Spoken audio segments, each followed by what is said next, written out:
Entre sombras presenta El misterio del Valle de Sasasa. Obra de Arthur Conan Doyle.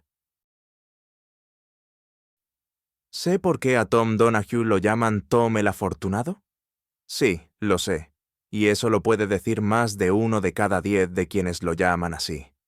He hecho un montón de cosas en mi vida, y he visto cosas extrañas, pero ninguna más extraña que la forma en que Tom se ganó ese apodo, y con él su fortuna. Porque yo estaba con él en aquel entonces. ¿Contarla? Oh, claro. Pero es una historia larga y muy extraña. Así que llena tu vaso de nuevo y enciende otro cigarro mientras intento recitarla. Sí, una muy extraña. Supera a algunos cuentos de hadas que he oído. Pero es verdad, señor, palabra por palabra. Hay hombres vivos en la colonia del Cabo que la recordarán y confirmarán lo que digo. Muchas veces se ha contado la historia junto al fuego en las cabañas de los Boers, desde el estado de Orange hasta Griqualand. Sí, y también en la sabana y en los campos de diamantes. Ya soy un poco rudo, señor, pero una vez ingresé en el Middle Temple y estudié para el colegio de abogados. Tom, qué mala suerte. Fue uno de mis compañeros, y lo pasamos fatal, hasta que finalmente nos quedamos sin dinero y nos vimos obligados a abandonar nuestros supuestos estudios y buscar algún lugar del mundo donde 2 jóvenes de brazos fuertes y complexión sólida pudieran dejar huella. En aquellos días, la marea emigratoria apenas comenzaba a llegar a África, así que pensamos que nuestra mejor oportunidad estaría en la colonia del Cabo. Bueno, para resumir, zarpamos y nos depositaron en Ciudad del Cabo con menos de 5 libras en los bolsillos, y allí nos separamos. Cada uno probó suerte en muchas cosas, y tuvimos altibajos, pero cuando, al cabo de 3 años, la casualidad nos llevó al interior del país y nos reencontramos, estábamos, lamento decirlo, en una situación casi tan mala como al principio. Bueno, esto no fue un gran comienzo.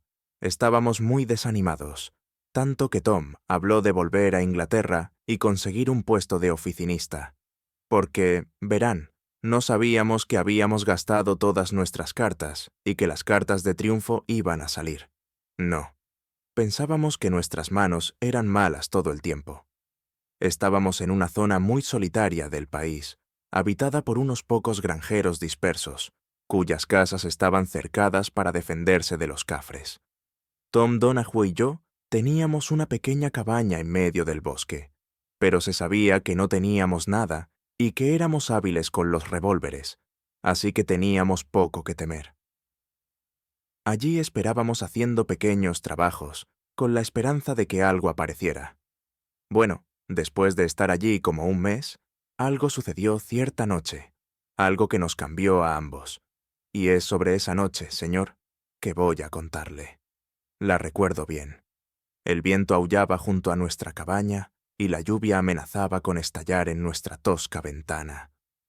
Teníamos una gran hoguera de leña crepitando y chisporroteando en la chimenea, junto a la cual yo estaba sentado remendando un látigo, mientras Tom, tumbado en su litera, gemía desconsoladamente por la casualidad que lo había llevado a tal lugar. «Anímate, Tom, anímate», dije. «Nadie sabe lo que le espera». «Mala suerte, Jack», respondió. «Siempre he sido un perro de mala suerte. Llevo 3 años en este país abominable, y veo a muchachos recién llegados de Inglaterra haciendo sonar el dinero en sus bolsillos, mientras que yo estoy tan pobre como cuando desembarqué. Ah, Jack, si quieres mantenerte a flote, viejo amigo, debes probar fortuna lejos de mí». «Tonterías, Tom. Estás en mala racha esta noche. Pero escucha, viene alguien. Dick Wharton, por Dios. Él te despertará, si hay alguien capaz». Mientras hablaba, la puerta se abrió de golpe, y entró el honesto Dick Wharton, con el agua a raudales, su rostro enrojecido y vigoroso, brillando a través de la neblina como una luna de cosecha. Se sacudió, y tras saludarnos, se sentó junto al fuego para calentarse. «¿A dónde vas, Dick, en una noche como esta?», pregunté. Descubrirás que el reumatismo es peor enemigo que los cafres, a menos que mantengas un horario más regular. Dick parecía inusualmente serio, casi asustado, diría uno, si no lo conociera. «Tenía que irme», respondió. «Tenía que irme. Una res de Madison ha estado extraviada por el valle de Sasasa, y por supuesto, ninguno de nuestros negros bajaría por ese valle de noche. Y si hubiéramos esperado hasta la mañana, el animal habría estado en Kaffirland». «¿Por qué no bajarían al valle de Sasasa por la noche?», preguntó Tom. «Supongo que son cafres», dije. «Fantasmas», dijo Dick. Ambos nos reímos. «Supongo que no le permitieron a un tipo tan práctico como tú ver sus encantos», dijo Tom desde la litera. «Sí», dijo Dick con seriedad. «Sí, vi lo que dicen los negros, y os prometo, muchachos, que no quiero volver a verlo nunca más». Tom se incorporó en la cama. «Tonterías, Dick. Estás de broma, tío. Ven, cuéntanoslo todo. Primero la leyenda y después tu propia experiencia. Pásalo, Jack».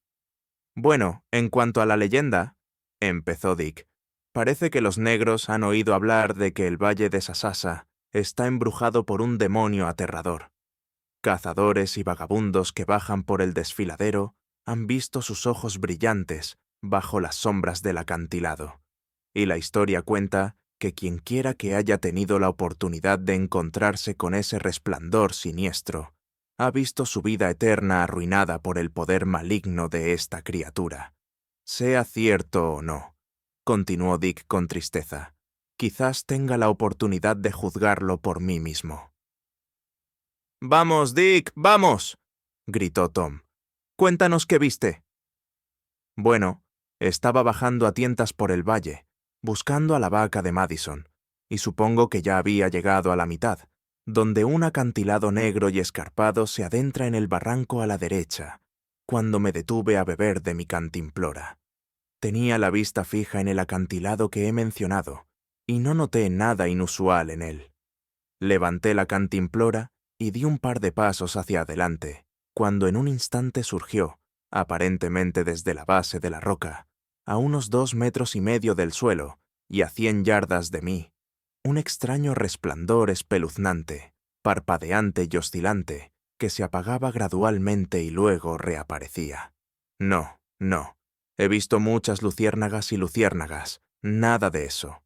Allí estaba, ardiendo, y supongo que la miré, temblando de pies a cabeza, durante 10 minutos. Luego di un paso hacia adelante. Cuando al instante se desvaneció como una vela apagada. Retrocedí de nuevo, pero pasó un tiempo antes de que pudiera encontrar la lugar y posición desde donde era visible. Por fin, allí estaba, la extraña luz rojiza, parpadeando como antes. Entonces me armé de valor y me dirigí hacia la roca, pero el terreno era tan irregular que me era imposible seguir recto. Y aunque caminé por toda la base del acantilado, no pude ver nada. Luego me dirigí a casa, y les puedo decir, chicos, que hasta que lo notaron, no supe que estaba lloviendo, durante todo el camino. Pero hola, ¿qué le pasa a Tom? ¿Qué? ¿En serio? Tom estaba sentado con las piernas sobre el borde de la litera, y su rostro delataba una excitación tan intensa que casi le dolía.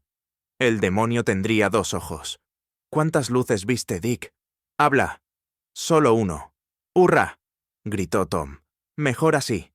Y entonces pateó las mantas y las arrojó al centro de la habitación y empezó a pasearse de un lado a otro con pasos largos y febriles. De repente se detuvo frente a Dick y le puso la mano en el hombro. «Oye, Dick, ¿podríamos llegar al valle de Sasasa antes del amanecer?» «Apenas», dijo Dick. «Bueno, mira, somos viejos amigos, Dick Wharton, tú y yo. Ahora no le digas a nadie más lo que nos has contado a nosotros durante una semana. ¿Me lo prometes, verdad?» Por la expresión de Dick al asentir, vi que consideraba al pobre Tom loco. Y, de hecho, yo mismo estaba completamente desconcertado por su conducta. Sin embargo, había visto tantas pruebas del buen juicio y la rapidez de comprensión de mi amigo, que pensé que era muy posible que la historia de Wharton tuviera un significado para él, que yo, por ser demasiado obtuso, no pude captar. Tom Donahue estuvo muy excitado toda la noche, y cuando Wharton se fue, le rogó que recordara su promesa, y le pidió que describiera el lugar exacto donde había visto la aparición, así como la hora en que se le apareció. Después de su partida, que debió ser sobre las 4 de la mañana, me refugié en mi litera y observé a Tom, sentado junto al fuego, uniendo 2 palos, hasta que me quedé dormido. Supongo que dormí unas 2 horas, pero cuando desperté, Tom seguía trabajando casi en la misma posición. Había fijado un palo sobre el otro formando una T aproximada, y ahora estaba ocupado encajando un palo más pequeño en el ángulo entre ellos, manipulándolo para que el palo en cruz se pudiera levantar o bajar a voluntad. También había cortado muescas en el palo perpendicular, de modo que, con la ayuda del pequeño soporte, el palo en cruz se pudiera mantener en cualquier posición indefinidamente. «¡Mira, Jack!», gritaba cada vez que me veía despierto. «Ven y dame tu opinión. Supongamos que pongo esta cruz apuntando directamente a algo, y dispongo esta pequeña de modo que se mantenga así, y la dejo. Podría encontrarla de nuevo si quisiera». «¿No crees que podría, Jack? ¿No lo crees?», continuó nervioso, agarrándome del brazo. «Bueno», respondí, «dependería de la distancia y la precisión con la que apuntara. Si estuviera a cualquier distancia, cortaría unas miras en tu vara de medir. Luego, una cuerda atada al extremo, y sujetada como una plomada hacia adelante, te llevaría bastante cerca de donde buscabas. Pero seguro, Tom, no pretendes localizar al fantasma de esa manera, ¿no? Lo verás esta noche, viejo amigo. Lo verás esta noche. Llevaré esto al valle de Sasasa. Consigue la palanca de Madison prestada y ven conmigo. Pero no le digas a nadie a dónde vas ni para qué la necesitas». Todo el día, Tom estuvo paseándose por la habitación o trabajando duro en el aparato. Tenía los ojos brillantes, las mejillas palpitantes y todos los síntomas de fiebre alta. «Quiera Dios que el diagnóstico de Dick no sea correcto», pensé al regresar con la palanca. Y sin embargo, al caer la noche, me encontré compartiendo imperceptiblemente la emoción. A eso de las 6, Tom se puso de pie de un salto y agarró sus bastones. «¡No aguanto más, Jack!», gritó. «Arriba con tu palanca, y a por el valle de Sasasa. El trabajo de esta noche, muchacho, nos hará bien o nos arruinará. Toma tu revólver, por si nos topamos con los cafres». «Yo no me atrevo a tomar el mío, Jack», continuó, poniéndome las manos en los hombros. «No me atrevo a tomar el mío, porque si la mala suerte me persigue esta noche, no sé qué podría hacer con ella». Bueno, después de llenarnos los bolsillos de provisiones, partimos, y mientras seguíamos nuestro fatigoso camino hacia el valle de Sasasa, intenté con frecuencia sonsacarle a mi compañero alguna pista sobre sus intenciones, pero su única respuesta fue: «Apresurémonos, Jack. ¿Quién sabe cuántos habrán oído hablar de la aventura de Wharton a estas alturas? Apresurémonos, o puede que no seamos los primeros en llegar». Bueno, señor, avanzamos con dificultad por las colinas durante unas 10 millas, hasta que finalmente, tras descender un risco, vimos abrirse ante nosotros un barranco tan sombrío y oscuro que bien podría haber sido la puerta del mismísimo Hades. Acantilados de cientos de pies de altura, cerraban por todos lados el sombrío pasaje sembrado de rocas que conducía a través del desfiladero embrujado hacia Kaffirland.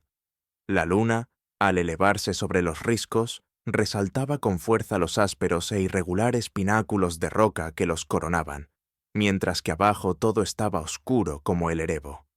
«¿El valle de Sasasa?», pregunté. «Sí», dijo Tom. Lo miré.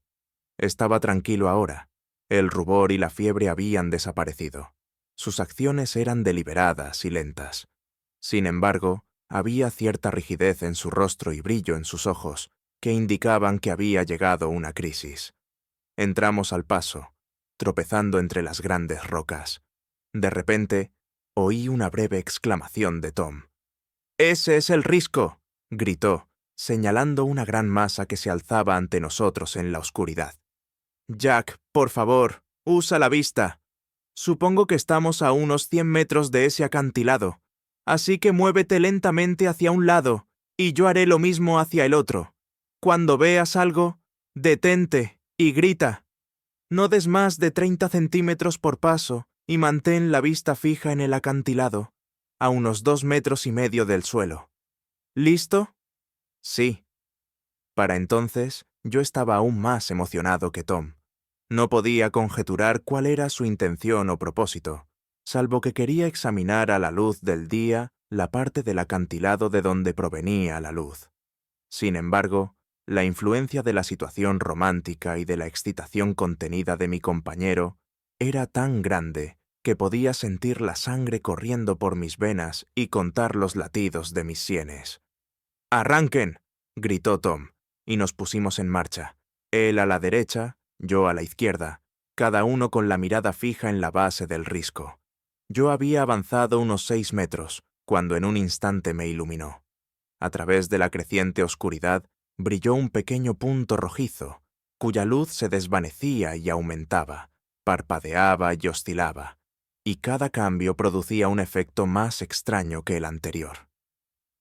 La vieja superstición kafir me asaltó y sentí un escalofrío. En mi excitación, retrocedí un paso, cuando al instante la luz se apagó, dejando en su lugar una oscuridad absoluta. Pero al avanzar de nuevo, allí estaba el resplandor rojizo brillando desde la base del acantilado. «¡Tom, Tom!», grité.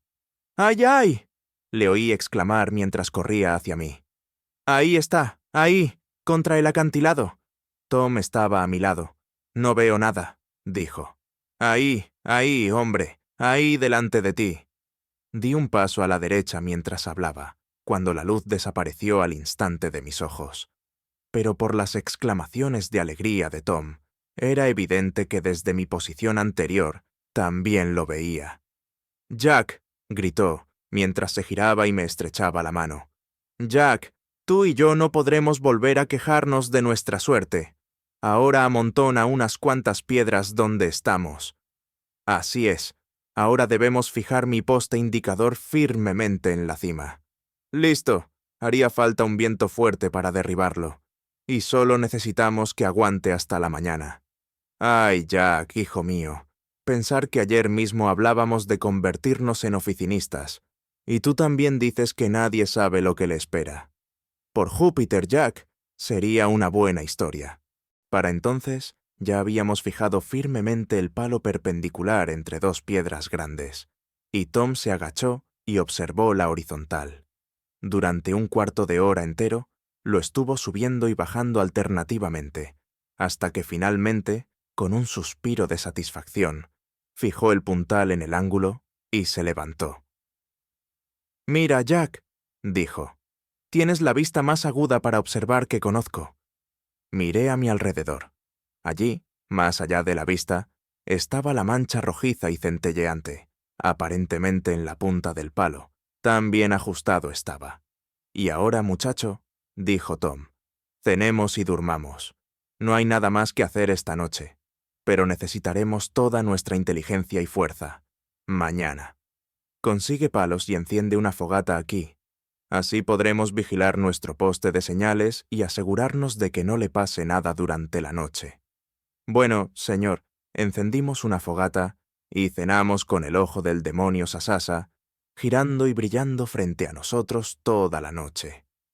Aunque no siempre en el mismo sitio, pues después de cenar, cuando miré a lo largo del mirador para verlo de nuevo, no estaba por ningún lado. Sin embargo, la información no pareció perturbar a Tom en absoluto. Simplemente comentó: «Es la luna, no la cosa, la que se ha movido», y acurrucándose, se durmió. Al amanecer, ambos estábamos de pie y mirábamos el acantilado a lo largo de nuestro puntero, pero no podíamos distinguir nada, excepto una superficie pizarrosa, muerta y monótona, más áspera quizás en la parte que examinábamos que en el resto, pero que por lo demás no presentaba nada destacable. «Ahora, tu idea, Jack», dijo Tom Donahue, desenrollando una cuerda larga y delgada que llevaba alrededor de la cintura. «Tú la atas y guíame mientras tomo el otro extremo». Diciendo esto, se dirigió a la base del acantilado, sujetando un extremo de la cuerda, mientras yo tensaba el otro y lo enrollaba alrededor del centro del palo horizontal, pasándolo por la mira del extremo. De esta manera, podía guiar a Tom hacia la derecha o la izquierda, hasta que la cuerda se extendiera desde el punto de sujeción, a través de la mira, hasta la roca, que golpeó a unos 2,5 metros del suelo. Tom dibujó un círculo con tiza de unos 90 centímetros de diámetro alrededor del punto y luego me llamó para que me uniera a él. «Hemos logrado esto juntos, Jack», dijo, «y juntos encontraremos lo que tenemos que encontrar». El círculo que había dibujado abarcaba una parte de la roca más lisa que el resto, salvo que en el centro había unas cuantas protuberancias o protuberancias ásperas. Tom señaló una de ellas con un grito de alegría. Era una masa áspera y marrón, del tamaño del puño cerrado de un hombre, que parecía un trozo de vidrio sucio incrustado en la pared del acantilado. «¡Eso es!», gritó. «¡Eso es! ¿Eso es qué?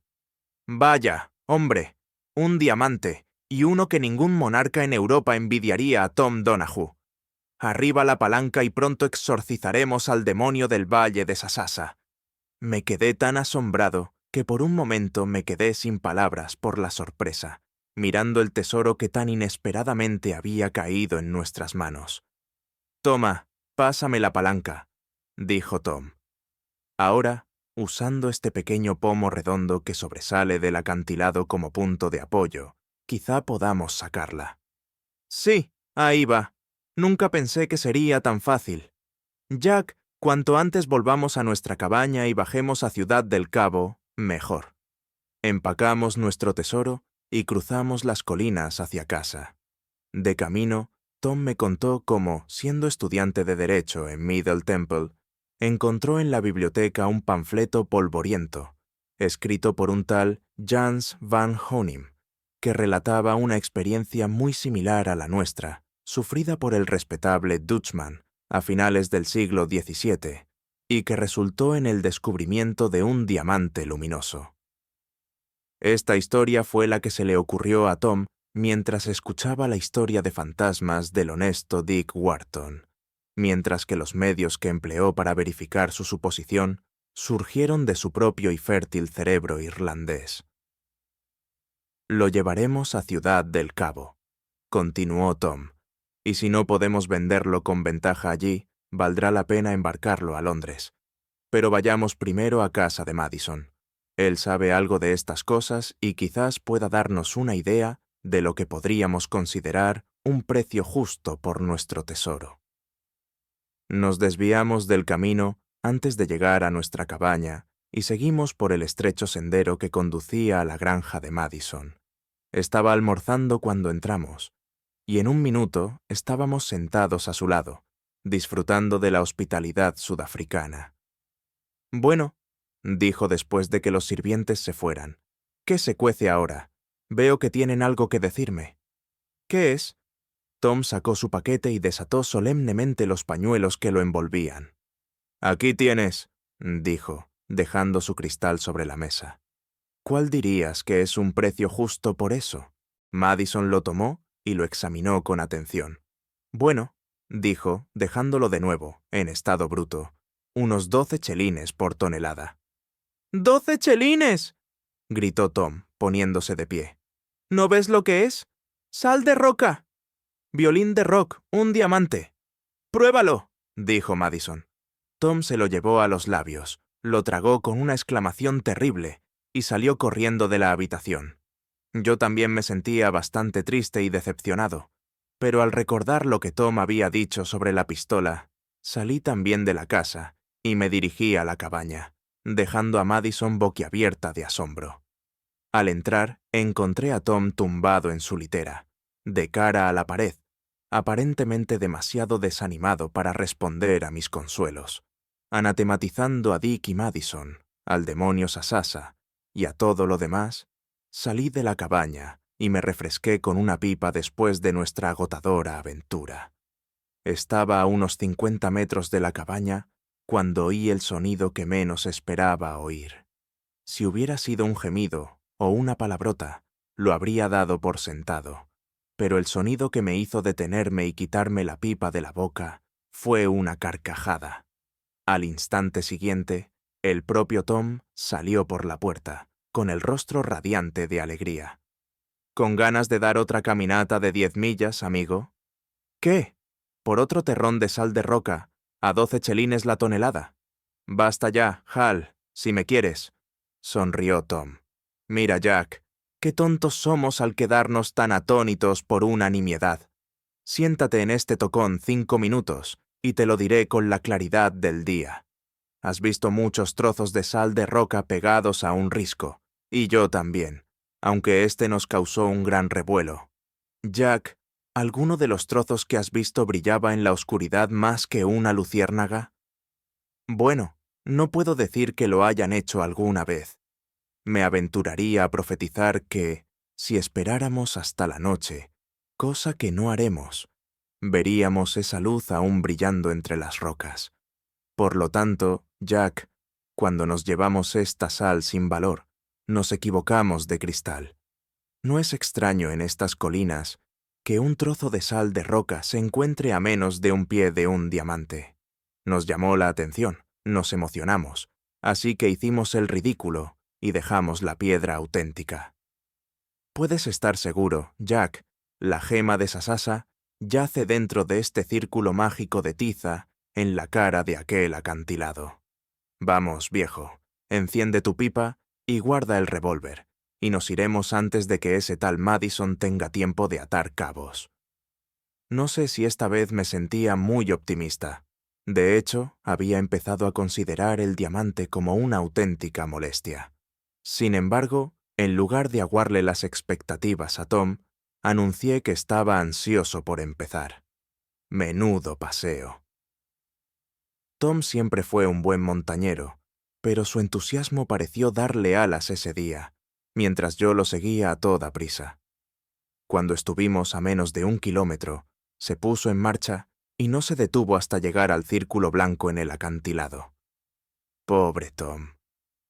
Cuando llegué, su humor había cambiado y estaba de pie, con las manos en los bolsillos, mirando al vacío y con el rostro triste. «Mira», dijo, «mira», y señaló el acantilado. No había ni rastro de nada que se pareciera en lo más mínimo a un diamante. El círculo no incluía nada más que una piedra plana de color pizarra, con un gran agujero, de donde habíamos extraído la sal de roca, y 1 o 2 depresiones más pequeñas. Ni rastro de la gema. «Lo he revisado de arriba abajo», dijo el pobre Tom. «No está. Alguien estuvo aquí, vio la tiza y se la llevó.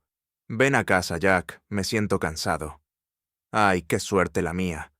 Me di la vuelta para irme, pero antes eché un último vistazo al acantilado. Tom ya estaba a 10 pasos. «¡Honor!», grité. «¿No ves ningún cambio en ese círculo desde ayer?» «¿Qué quieres decir?», dijo Tom. «¿No echas de menos nada de lo que había antes?» «¿La sal de roca?», dijo Tom. «No, pero sí el pequeño botón redondo que usábamos como punto de apoyo. Supongo que lo debimos arrancar al usar la palanca. Veamos de qué está hecho. Así pues, al pie del acantilado buscamos entre las piedras sueltas. «Aquí estás, Jack. Por fin lo logramos. Somos hombres». Me giré y allí estaba Tom, radiante de alegría, con un pequeño trozo de roca negra en la mano. A primera vista, parecía solo una astilla del acantilado, pero cerca de la base sobresalía un objeto que Tom señalaba con regocijo. Al principio parecía un ojo de cristal, pero tenía una profundidad y un brillo como el cristal jamás exhibe. Esta vez no había duda. Sin duda, habíamos adquirido una joya de gran valor, y con el corazón despreocupado nos alejamos del valle llevándonos con nosotros al demonio que había reinado allí durante tanto tiempo. Bueno, señor, he extendido demasiado mi historia y quizás lo haya cansado. Verá, cuando hablo de aquellos tiempos difíciles, vuelvo a ver la pequeña cabaña, el arroyo junto a ella, el bosque a su alrededor, y me parece oír la voz sincera de Tom una vez más. No tengo mucho que decir ahora. Prosperamos con la joya. Tom Donahue, como sabe, se ha establecido aquí y es muy conocido en el pueblo. Me ha ido bien con la agricultura y la cría de avestruces en África. Pusimos en marcha el negocio del viejo Dick Wharton y es uno de nuestros vecinos más cercanos. Si alguna vez viene por aquí, señor, no olvide preguntar por Jack Turnbull. Jack Turnbull, de la granja Sasasa. Fin de la obra. Y así llegamos al final de este audiolibro. Gracias por acompañarme hasta el final.